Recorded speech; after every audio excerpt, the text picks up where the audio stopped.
harganya? Iya, jadi memang saya menyambung yang Mbak Fauzia tadi, Mas Sarif dan Mbak Kamai ya. Jadi memang potentially untuk pelanggaran international law ini akan dimungkinkan. Karena kan kita tahu base-nya kan adalah Geneva Convention atau Konvensi Jenewa.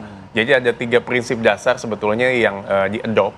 Yang pertama adalah distinction. Jadi harus ada perbedaan antara serangan kepada militer dan korban terhadap sipil. Artinya juga jangan sampai serangan terhadap militer ini mengorbankan si sipil yang ada. Makanya ada asas yang kedua, yaitu yang berkaitan dengan personality. Lalu juga ada yang berkaitan dengan military. Nah ini yang makanya kita harus lihat bahwa serangan ini jangan berpotensi pelanggaran hukum internasional sehingga dia mengakibatkan war crimes di sana. Nah itu yang kita lihat tadi kan seperti yang disampaikan bahwa ini kan sebenarnya wait and see. Semua kan ingin menunggu gencatan senjata. Sejauh mana Trump itu kan meminta sekitar 48 jam ya. Tapi kan ini kan sudah lewat sebetulnya, hampir lewat. Kencang-kencangan postingan status betul. Jadi ini wait and see ya kan. Karena kalau nggak ada Trump kan no story lah. Artinya ini kita akan lihat perkembangannya sejauh mana dinamikanya. Tapi potentially untuk melanggar Geneva Convention itu dimungkinkan kalau 3 distinction itu dilewati ya. Artinya serangan terhadap militer dengan mengorbankan sipil. Apalagi mengorbankan hal-hal infrastruktur energi hidup lah ya.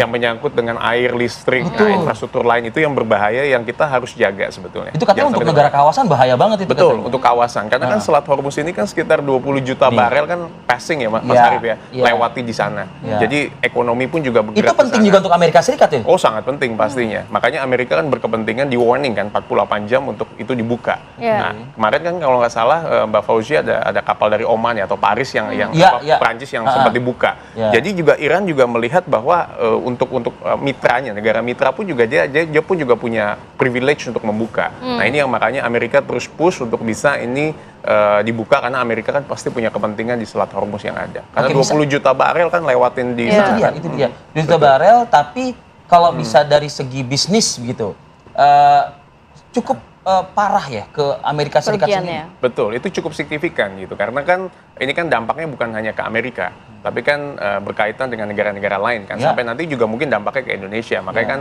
kita kan government lagi coba menata supaya tidak menaikkan BBM dan sebagainya, tapi melakukan efisiensi. Tapi kan kemarin ada OECD report. OECD report itu mengenai pertumbuhan ekonomi kita yang diduga nggak bisa mencapai sekian persen. Tapi kan pemerintah kan, Pak Presiden kan sempat ke Jepang, Korea, mendapatkan investment itu cukup bagus tuh, 575 triliun. 500-an T lah.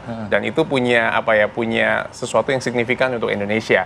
Nah artinya diversifikasi ini sedang dilakukan nih oleh pemerintah untuk bisa tidak hanya kondisi geopolitik yang ada, tetapi diversifikasi dari negara lain seperti Jepang, Korea dan sebagainya gitu. Tapi kita akan lihat ya perkembangan dinamika yang ada. Sangat berdampak hingga akhirnya rajin banget bikin kalau nggak ada Trump nggak ada story gitu. Rajin bikin status dan lain sebagainya. Itu berdampak juga nggak sih ke mereka masyarakat di Amerika sana begitu? Pasti karena kan inflasi, ya kan harga aftur ini kan juga kan banyak yang katakanlah menyoroti ya harga tiket pesawat dan sebagainya. Ya kan kenaikan sekian persen. Harga BBM juga naik. Lalu juga pupuk. Nah pupuk ini nitrogen ini kan juga cukup punya implikasi yang cukup besar. Lalu elektronik ya kan dan harga-harga lainnya. Nah ini juga kita harus hati-hati terutama harga pangan karena jangan sampai signifikan kenaikan inflasi sehingga merugikan masyarakat banyak gitu.